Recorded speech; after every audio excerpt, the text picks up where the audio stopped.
여의도 사사건건 시간입니다. 김성회 열린민주당 대변인, 장성철 대구가톨릭대 특임교수와 함께하겠습니다. 어서 오십시오. 안녕하세요. 노태우 전 대통령 국가장 지금 진행되고 있는데 진보 진영에서는 이런저런 반발도 좀 있는 것 같습니다. 일단 이 사안을 좀 어떻게 보고 계신지 여쭤보겠습니다. 사실 이제 개인적인 제 소회를 말씀드린다고 하면 대통령께서 직접 조문하시고 국가장은 안 했으면 더 좋았겠다. 유족들도 처음에 개인장 말씀을 하셨지 않습니까?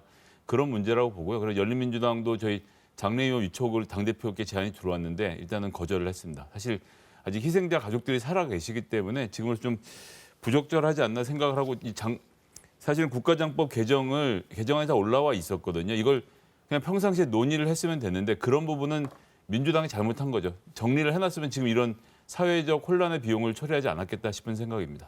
국가장으로 치르는 게 적절치 않다는 의견이신 거군요. 예, 전 개인적으로는 그렇습니다. 네.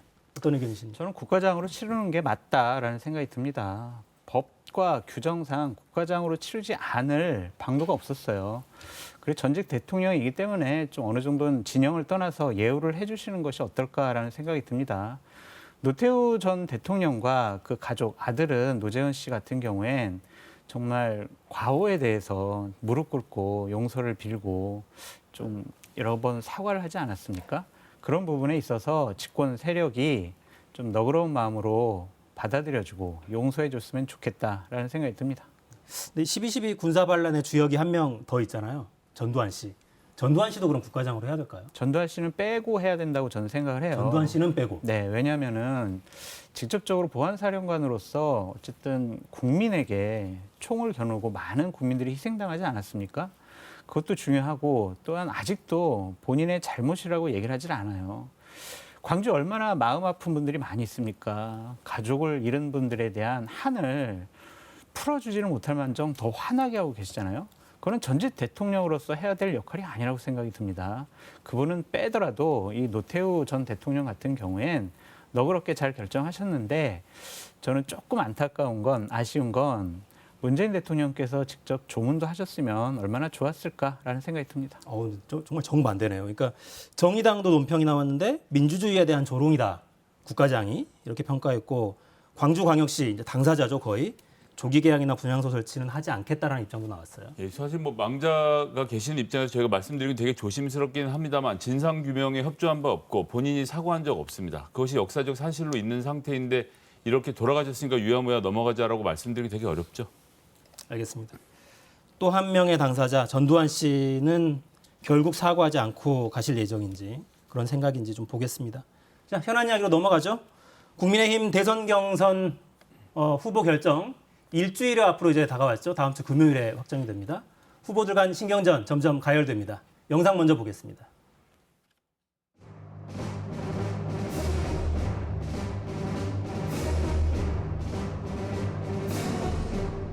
후보자들 간 공격과 비방이 도를 넘어 감정 싸움으로 번지고 있습니다. 경선 이후 우리가 원팀이 될 수 있고 지지자들이 화학적 결합을 할 수 있다는 희망을 국민들께 보여주십시오.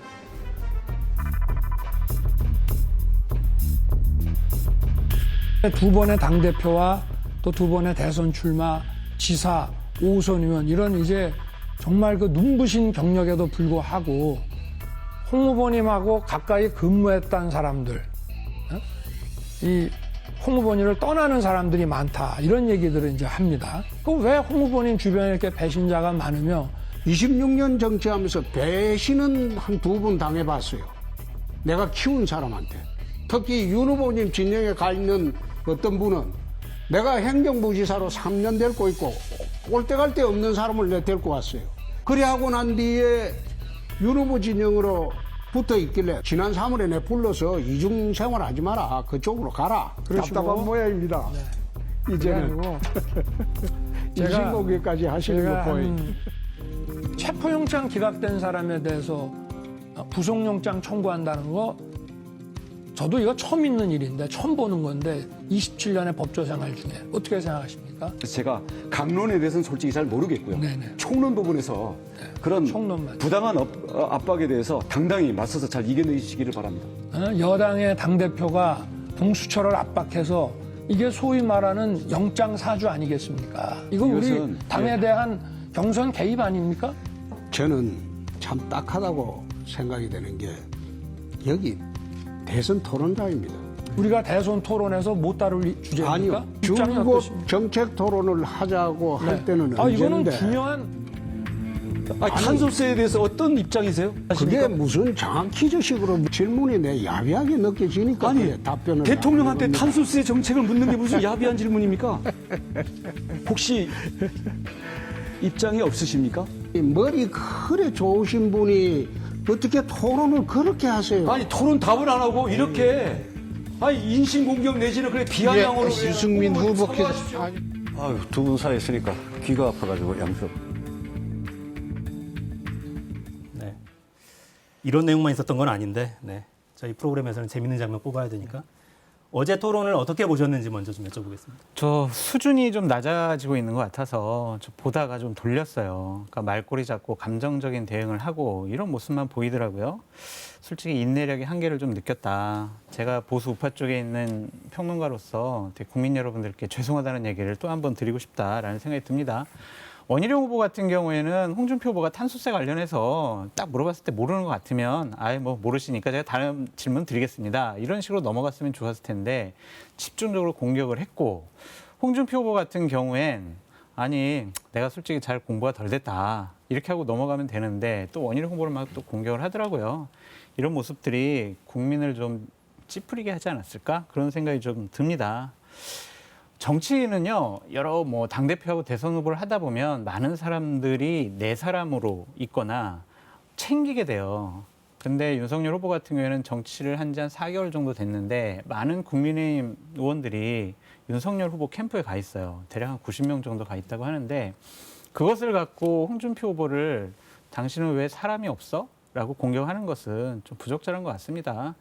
우리가 일반 국민들이 정치인들이 왜 자기 사람만 챙겨? 이게 뭐야? 좀 인재를 폭넓게 써야지. 그러한 이제 생각과 판단을 갖고 있는데 윤석열 후보 같은 경우에는 처음에 캠프를 구성할 때 저는 캠프 되게 단촐하게 할 거예요. 왜냐하면 그게 나중에 대통령 되면 다 빚으로 남아있게 되거든요. 라고 한 분이 지금 와서 현역 의원 90명 당협위원장 포함해서 이것은 좀 아닌 것 같아요. 본인이 한 말을 이율배반적으로 실천하고 있는 것이 아니냐라는 비판을 받을 수 있습니다. 네. 홍준표 후보 쪽에서는 줄 세우기 하지 말라 이렇게 공박을 하기도 하더군요. 어제 토론은 어떻게 보셨습니까? 이게 이제 비행기로 따지면 글라이더입니다. 이게 처음에 국민의힘의 경선이라는 관심을 갖고 올라가긴 했는데 원래는 엔진이 달려 있어야 되거든요. 이 엔진은 미래 비전입니다. 미래 비전이라는 엔진이 있으면 이 비행기가 더 높이 날면서 국민들의 관심을 끌었을 텐데 올라간 바람만 갖고 이제 천천히 내려오고 있는 국면으로 보여요. 즉 나의 비전은 이런데 당신의 비전은 이게 틀렸다. 그래서 먹고 살고 수 있겠느냐. 이런 걸로 논쟁이 붙어 서로 싸움이 되면서 좀 격렬해지기도 하고 때론 편도 나뉘어지고 이러는데 안 그렇게 되다 보니까 어제 토론에 가면 이제 나는 이런 자세다만 보여주셨는데 예를 들어서 윤 후보는 나는 당당하다. 이런 기조였고요. 원희룡 후보는 나는 사납다. 뭐 이런 기조. 그다음에 홍 후보는 나는 너그럽다. 그리고 유 후보는 나는 정책통이다. 그냥 본인이 캐릭터만 보여주다 끝나다 보니까 그 캐릭터가 뭔지 아시는 분들에게는 채널에 계속 머물러 있을 유인이 별로 없었던 좀 아쉬움이 있었습니다. 네. 근데 어제 좀 토론회 과정에 눈에 띄었던 게 저기 아까 영상에도 나갔습니다만 공수처 수사 비판에 다른 후보들이 별로 동조를 하지 않더라고요. 네. 이건 어떻게 해석을 해야 됩니까? 경쟁자니까요. 저 부분이 윤석열 후보에게는 타격이 될 수가 있지 않겠습니까? 예를 들면 우리 민주당 토론회 봤을 때 대장동 문제 가지고 이재명 후보가 막 공격을 당했을 때 다른 경쟁 후보들을 대장동 가지고 더 공격을 심하게 했잖아요.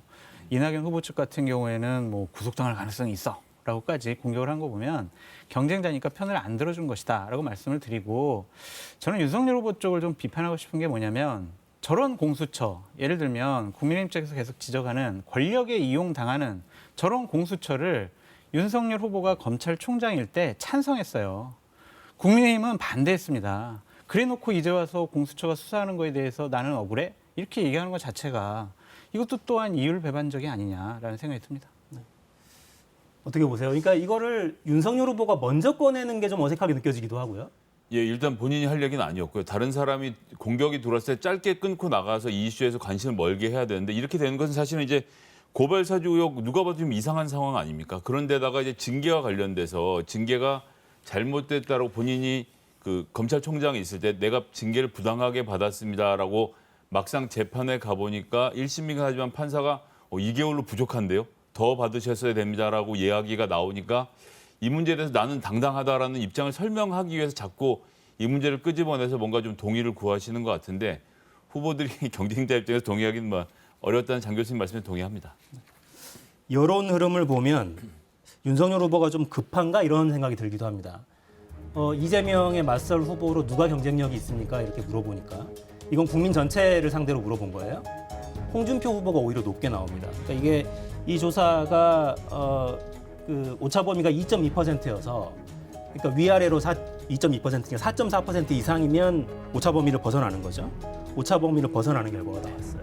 그러니까 이렇게 되니까 좀 급한 것 같은데 이렇게 벌어진 거는 지난번에 아주 크게 문제가 됐던 전두환 평가, 뭐 개사과 이 논란이 영향을 크게 미쳤다 이렇게 봐야 되죠. 그렇죠. 전두환 전 대통령 관련해서 옹호하지 않았어? 라는 것 때문에 일반 국민들에게 마음에 상처를 줬는데 그거를 또 조롱 희화시키는 듯한 토리 본인 애완견에게 사과를 주는 모습. 이것은 국민들이 상당히 모욕감을 느꼈다. 어떻게 저럴 수가 있을까라는 판단까지 했습니다. 당초에 많은 언론들을 보면 저거는 부인인 김건희 씨가 했던 거 아니야? 본인이 어느 정도 인정을 하다가 어제는 TV 토론회 때 내 판단과 내 결정으로 저 사진을 올렸다라고 얘기를 했거든요. 과연 국민들은 분노하고 있는데 사과 사진을 애완견에게 주는 사진을 올리겠는 그러한 판단이 정말 이게 상식적인가라고 저는 묻고 싶다라는 생각이 듭니다. 기본적으로 일반 국민에서는 이제 홍준표 후보가 앞서고 있고 국민의힘 지지층에서는 아직도 윤석열 후보가 앞서고 있어요. 그래서 이 경선 결과가 어떻게 될지 예측 불허다라고 말씀드립니다. 전두환 옹호는 아니었죠, 사실 내용상. 전두환 옹호는 아닌데 옹호처럼 들릴 수 있는 발언이었고 수습하는 과정이 아주 묘하긴 했습니다. 사실 전두환 옹호라기보다 더 큰 문제는 5.18에 대한 태도였습니다. 5.18만 빼면이라는 표현 자체가 만 빼면은 굉장히 사소한 일에 쓰는 거거든요. 내 와이프는 나한테 화나는 것만 빼면 참 좋은 사람이야. 보통 이런 데 이야기를 하지. 우리 이번에 사이가 왔는데 사이가 살인자인 것만 빼면 좋은 사람이야라고 아무도 말하지 않지 않습니까? 5.18이 그렇게 사소한 문제라는 것을 무의식 중에 드러냈고 이것이 저는 수도권에 있는 호남과 조금이라도 연관이 있거나 아니면 80년대 광주를 직접 겪거나 주변에서 겪었던 분들에게는 지금 문재인 정부 여러 가지 실정, 부동산 이런 문제 때문에 마음이 돌아서다가도 아이고 그래도 윤석열한테 못 가겠다라는 마음들이 모여진 게 이번에 결과가 아닌가라고 생각을 하고요. 개사관 아까 전에 장 교수님 의견과 뭐 동일한 입장입니다. 근데 이 여론조사 결과를 국민의힘 지지층으로 한정해서 다시 보면 이렇습니다. 윤석열 후보 과반이 나옵니다. 격차가 굉장히 크죠. 그러니까 지금 국민의힘 경선은 일반 국민 여론조사가 절반, 당원들 투표가 절반이죠. 이렇게 되면 사실 어떻게 될지 알 수 없는 상황이긴 해요. 요 민심과 당심이 상당한 차이를 보이는 건데 어떻게 해석을 해야 됩니까? 저번에 김성애 대변인님께서 분석을 잘 해주셔가지고 제가 그걸 외우고 다니는데 첫 번째는 홍준표 후보에 대해서 확실한 믿음을 못 갖는 것 같아요. 아니 홍준표 후보가 우리 후보가 되면은 과연 대선에서 이길 수 있을까라는 의구심이 하나 있는 것 같고 또 하나는 윤석열 후보에 대한 고마움이 있는 것 같습니다. 고마움. 야당이 지리멸렬할 때 검찰총장으로서 집권 세력 문재인 대통령 추미애 법무부 장관과 정말 절실하게 싸웠잖아요. 거기서 버텨냈고 야당이 거의 역할을 해주지 않았느냐. 야당은 윤석열 검찰총장밖에 없다라는 그런 평가까지 받았기 때문에 국민의힘 지지층에서는 고마움이 있고 마지막 세 번째는 관성적인 지지가 있는 것 같습니다. 지금까지 보면은 그래 우리가 후보가 됐을 때 이재명 후보를 꺾고 정권을 다시 찾아올 수 있는 사람은 누구야라는 여론조사를 계속 해봤을 땐 지속적으로 윤석열 후보가 더 큰 경쟁력을 가졌었거든요. 최근에는 좀 바뀌긴 했지만 그런 것에 대한 세 가지 요인이 있었다라고 보여집니다. 근데 이게 일단 그 국민의힘 대표 선수가 돼서 이제 본선에 나가야 되니까 요 과정이 좀 오묘하긴 해요. 그러니까 열린민주당 대변인이 나오셨으니까 이걸 좀 여쭤볼게요. 이 보수 진영 후보로 누가 적합합니까? 물어보면 열린민주당 지지층은 이렇게 답변했더라고요. 홍준표 후보가 32.4%가 나왔고 그 다음이 유승민 후보입니다. 25.1%. 윤석열 후보는 12%밖에 안 나왔어요. 그러니까 이게 아마 이제 윤석열 후보 진영에서는 거 봐라 역선택 아니겠냐 이런 주장을 할 것 같은데 이런 데이터들을 보면 그러니까 결국엔 본선에 가면 안 찍을 거 아니냐는 거잖아요. 열린민주당은 워낙 지지율이 낮아서요. 샘플이 몇 개 안 됩니다. 크게 우리 신경 안 쓰셔도 된다라고 네. 예, 그 윤석열 캠프에 말씀드리고 싶고요. 그렇게 말씀하시면 안 되는 거 아니에요? 뭐 실제가 그렇습니다. 뭐 사실은 이게 좀 진영 갈등이 격화되고 있는 상황 때문이라고 봅니다. 그러니까 무슨 얘기냐면 국민의힘 지지자들이 결집해서 지금 딱 바라는 것은 문재인 정부를 혼내주길 바라는 거죠. 민주당을 혼내주길 바라는 거고 그렇게 놓고 생각했을 때 뭐 민주주의 국가에서 그런 일은 없습니다만 머릿속에서 이 이미지를 떠올려 보자면 누가 야무지게 몽둥이를 들 것인가라는 이미지를 떠올렸을 때 국민의당 당원들께서는 그래도 윤석열이 확실하게 할 거야. 왠지 홍준표 후보는 되고 나면 뭔가 타협도 하고 협치도 하고 정치도 하고 이럴 것 같아. 그렇게 돼서는 나의 분노를 사그러뜨릴 수 없어. 이런 마음들이 아무래도 한 20% 되는 표차를 만들고 있는 것이 아닌가라고 생각합니다. 근데 이제 저런 당내 선거를 예측해 보자면요, 여러 가지 좀 분석의 틀과 변수가 좀 있어요.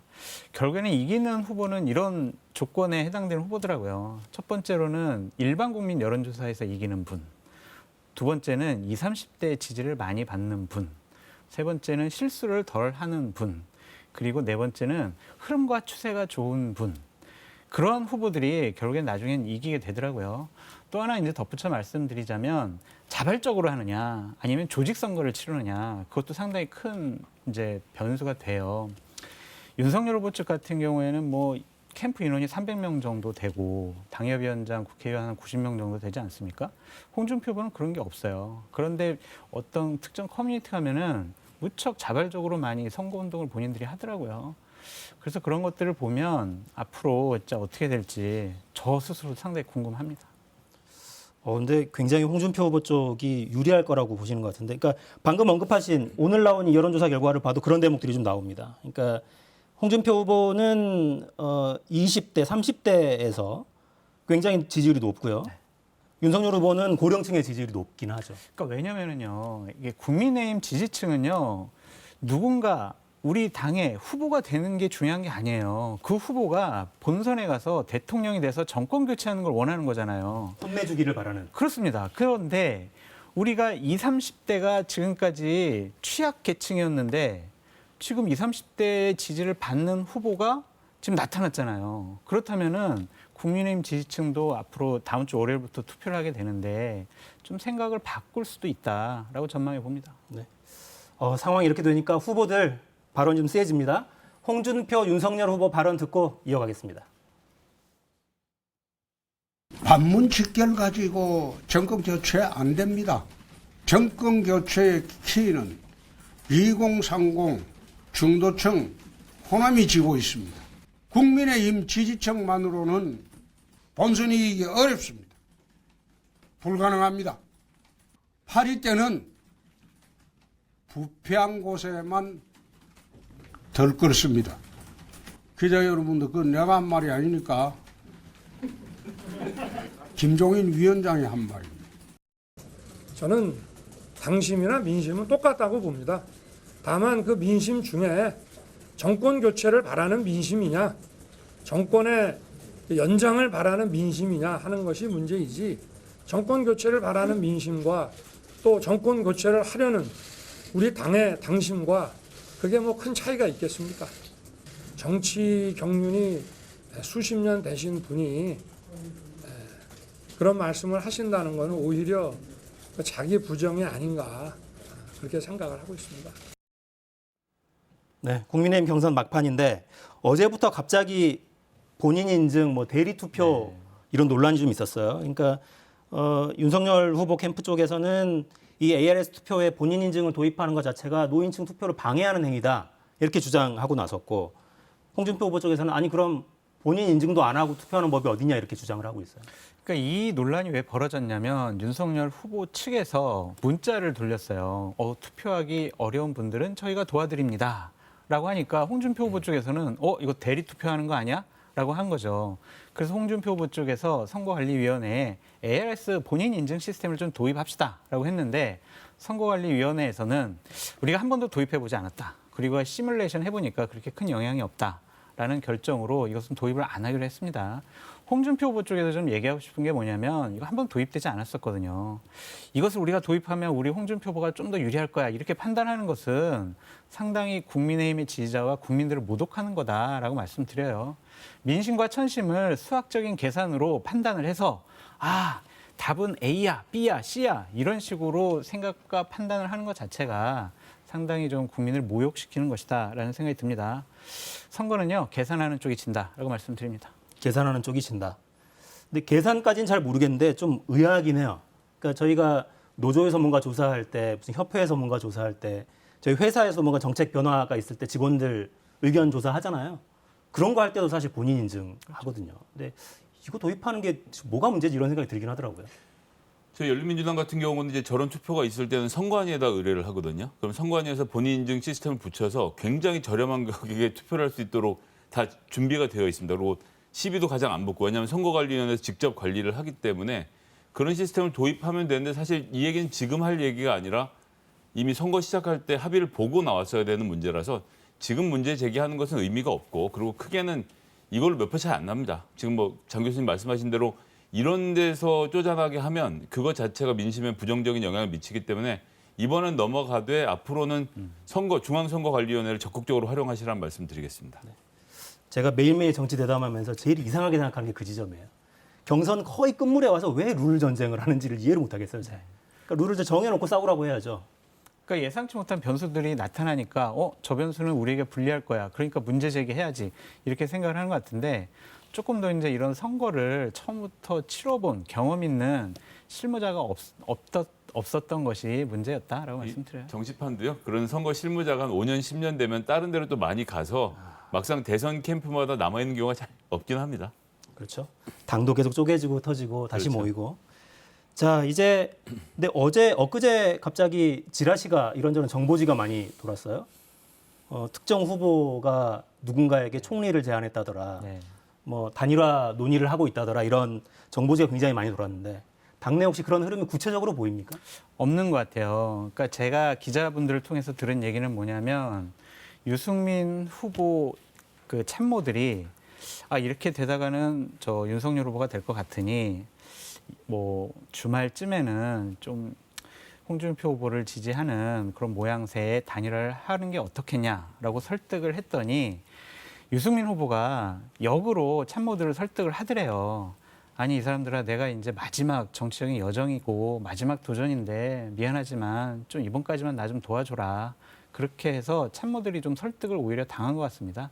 그래서 제가 봤을 땐 뭐 이게 완전히 결론 난 건 아니지만 단일화는 좀 쉽지 않을 것 같아요. 홍준표, 유승민 쪽은 그렇고 다른 쪽은 어떻습니까? 그쪽도 실체가 없어요?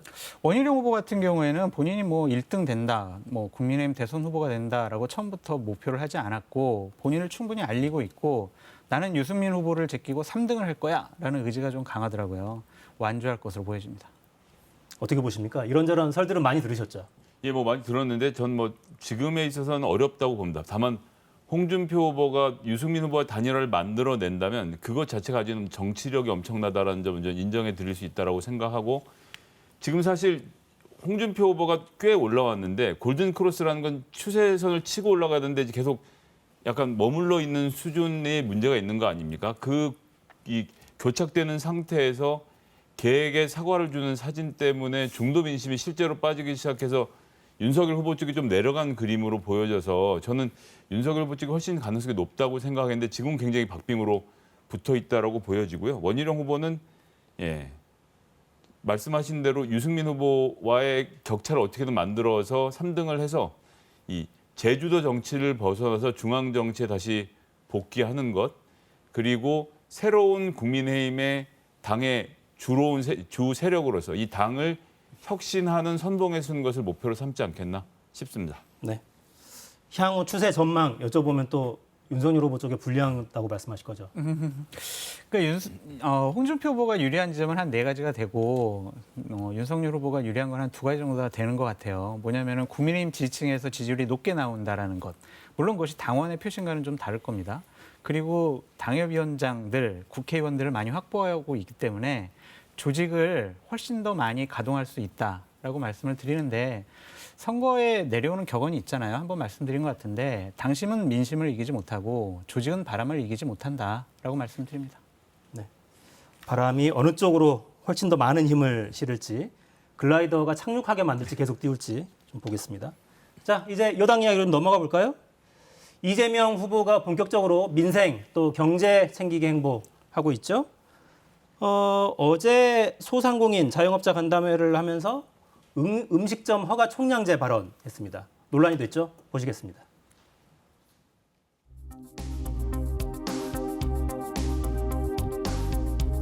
음식점이나 대중음식점 허가 총량제를 운영해 볼까 하는 생각을 했어요. 마구 식당 열어가지고 망하는 것도 자유다. 근데 이건 자유가 아니거든요.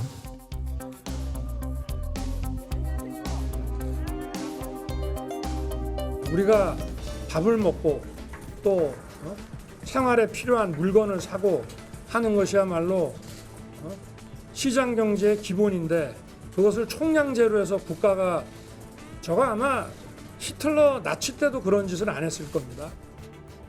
반헌법적 발상입니다. 헌법에 영업의 자유가 있습니다. 영업의 자유의 본질적인 부분을 침해하는 반헌법적 발상입니다.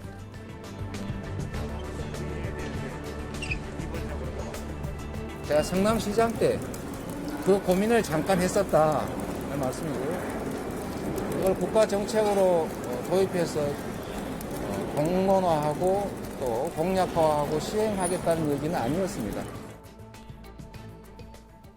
네, 일단 진화에 나섰습니다. 반응이 굉장히 세게 나왔어요. 반헌법적의 나치까지 나왔습니다. 정의당도 총량제 발언 철회하라 이렇게 이야기를 했고 일단 이 발언 좀 어떻게 들으셨어요? 저는 뭐 해볼 수 있는 논의라고 생각을 합니다. 저는 이제 뭐 여기는 아니고 미국에서 장사를 실제로 해본 적도 있고 미국은 시별로 규제를 하거든요. 뭐 가게 몇 개 이상 안 되고 그다음에 가게 디자인을 어떻게 해야 되고 이런 부분까지 하면서 시가 시마다의 색깔을 유지하려고 노력을 하는데 그런 정도 차원에서 우리나라도 한번 아이디어를 논의해 볼 수는 있는 상태다 이렇게 보고 뭐 대선 공약으로 삼아서 본격적으로 하자는 얘기는 아니지 않습니까? 같은 자영업인 변호사는 총량제를 거의 실시하고 있는 것이나 마찬가지인데 대선 후보들이 여기에 대해서는 또 어떤 입장을 가진지도 궁금하더라고요. 어떻게 들으셨어요? 자유시장 경제 체제를 근본적으로 부정하는 반헌법적 얘기에 동의를 합니다. 18세기의 계몽주의 사상이 그때부터 자유를 강조해왔었어요. 개인의 자유가 무엇보다 바꿀 수 없다라는 건데 자유에 대한 선택을 근본적으로 규제하겠다라는 것 자체가 잘못된 발상인 것 같습니다. 저 발언을 하시고 저 발언을 수습하는 거 보니까 아직 이재명 후보는 대통령이라는 국가 최고 지도자가 되기에는 내 스스로 부족합니다라고 자기 고백한 것 같다라고 말씀드립니다. 근데 저 발언을 수습하는 과정에서 또 이렇게도 이야기했어요. 불나방이 촛불을 향해 모여드는 것은 좋은데 지나치게 다가가서 촛불에 타는 것은 막아야 한다. 그게 공직자가 할 일이다. 또 이렇게 발언해서 국민이 불나방이냐 자영업자가 불나방이냐 이런 비판도 또 초래했더라고요. 그러니까 거듭 말씀드리지만 국가 지도자 되실 분들이 비유 때문에 망해요. 윤석열 후보도 그렇고 이재명 후보도 그렇습니다. 비유를 하지 마셨으면 좋겠습니다. 그리고 이재명 후보에게 말씀드리고 싶은 게 뭐냐면 대통령과 국가 지도자가 되겠다는 분의 자리에 대한 말에 대한 무게감을 좀 느끼셔라. 말 한마디를 통해서 국가의 정책이 바뀌고 그것이 국민들의 삶에 지대한 영향을 끼칩니다. 본인이 그냥 내가 한번 생각해 봤던 거를 얘기한 거예요. 이렇게 가볍게 얘기해서는 국가 지도자로서 자격이 없다라고 말씀드립니다. 불나방 이야기는 좀 지나쳤다고 생각하기 때문에 장 교수님 의견에 전적으로 동의합니다. 네. 두 분 토론하다 보면 가끔씩 그냥 수용하셔서 진행하는 제가 깜짝 놀라는. 지금 이제 원팀으로 가는 거는 거의 마무리 수순인 것 같긴 합니다. 추미애 전 장관 어제 만났고 선대위원장 맡기기로 했죠. 명예선대위원장. 오늘은 박용진, 김두관 두 사람 만났습니다. 용광로 선대위 원팀 마무리 국면이다 이렇게 봐도 되겠습니까? 굉장히 이 지점에서는 잘하고 있다고 생각을 하고 이재명 후보가 각각의 후보에게 역할을 드린다라기보다는 그쪽에서 요구하는 것을 받아왔는 형태로 해서 사회대전환위원회 하십시오. 이래서 각각의 후보가 지난 경선 기간에 본인이 주장했던 것들을 실제로 대선 과정에서 함께 펼쳐갈 수 있는 그림을 그리고 있거든요. 그래서 용광로라는 표현보다는 저는 샐러드볼에 가깝다. 각각의 개성을 살리면서도 이재명이라는 큰 그릇에 다 담아내고 있다는 점에서는 이재명 후보가 생각 이상으로 잘 해나가는 것 같습니다. 특성을 다 녹여버리는 용광로가 아니라 개별 재료들의 맛이 살아있는 샐러드볼. 추미애 후보가 들어와서도 추미애로서 살아있을 수 있도록 공간과 장소를 배려하는 것, 이것이 또 이재명식의 원팀 아닌가 싶은 생각이 들었습니다. 근데 저런 모습은 야당에도 자극이 되겠어요. 자극이 되죠. 일단은 이재명 후보가 첫 스타트는 잘 끄는 것 같습니다. 이낙연 후보도 만나서 포용하는 모습 보였고, 문재인 대통령 만나서 여러 가지 뭐 협조하는 그런 모습 보였고, 나머지 후보들도 만났고, 이런 것을 보면 일단은 한 팀이 되는 첫 스타트는 잘 끄는 것 같다라는 생각이 들고, 저는 오히려 국민의힘이 경선 후에 갈등이 훨씬 더 심할 것 같아요. 그러니까 예를 들면 민주당 같은 경우에는 저렇게 원팀이 안 될 거야, 갈등이 많아, 그래도 대통령이 계시고 전직 당대표, 국회의장 등 원로가 있잖아요. 정치력이 있는, 카리스마가 있는. 근데 국민의힘은 그런 분들이 지금 상당히 부재해요. 그래서 저는 자칫 잘못하면 국민의힘이 경선 후유증이 훨씬 더 심할 것 같다. 그 수습도 오랜 시간이 걸릴 것 같다라고 전망이 돼서 상당히 걱정입니다. 보통 이런 이야기는 상대당 쪽이 하는데 걱정됩니다. 어떻게 하실 거예요? 막 이렇게 하는데 좀 격려를 좀 해주세요. 이렇게 하면 될 거다. 이제 제가 보기에도 방법이 별로 없어서 지금 사실 이제 유기적인 화합이 되게 중요한데 그러려면 공통의 가치를 추구하는 것들이 같이 맞아 들어가야 되거든요. 근데 그런 지점에서 지금 후보 간에 함께 추구할 가치를 마련하지 못하고 있다는 점에서 좀 걱정이 됩니다. 네. 격려해달라고 한 제가 잘못했다는 생각이 듭니다. 네. 현안을 하나 좀 더 짚어볼까요? 시간이 넉넉하니까 유한기 황무성 녹취가 공개가 되면서 유한기 황무성 성남 도시개발공사 사장, 그러니까 강제로 사직하도록 했다 이런 의혹이죠. 네. 유한기 씨가 여러 차례 시장님의 뜻이다 이렇게 이재명 당시 성남시장 이야기를 했어요. 국민의힘은 오늘 이재명 당시 성남시장을 직권남용 혐의로 고발까지 했더군요. 간단치 않은 문제라고 보십니까? 그럼요. 이 부분 같은 경우에는 직권남용 문제도 있고 이 부분이 밝혀지면 결국에는 배임 문제까지 갈 수밖에 없어요.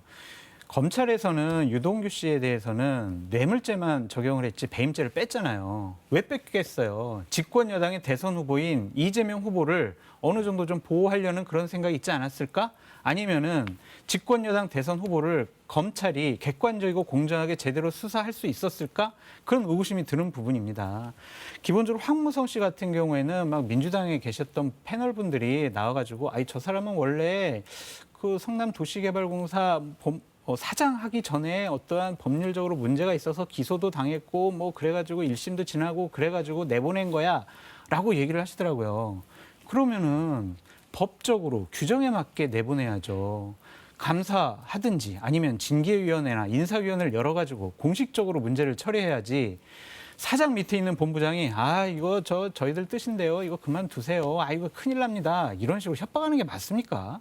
대한민국 법치주의 국가입니다. 이거는 반법치주의적인 일을 이재명 후보가 성남시장 시절에 벌어졌다라고 말씀드립니다.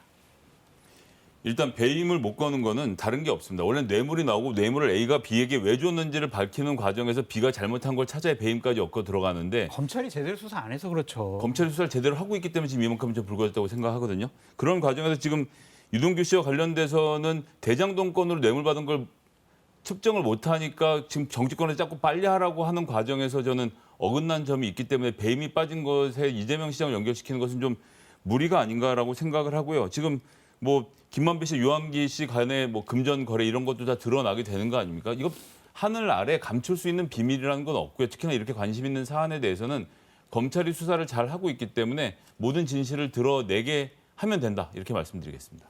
결국은 특검으로 가야 한다라고 보시죠. 황무성 씨도 오늘 본인이 왜 이러한 녹취록을 발표했고 왜 이런 식의 얘기를 했는지 장문의 보도자료 같은 걸 냈어요. 네, 입장문을 냈다군요. 네, 거기서 뭐라고 최종적으로 얘기를 했냐면 이재명 후보님 떳떳하면 특검을 통해서 밝히십시오라고 얘기를 했습니다.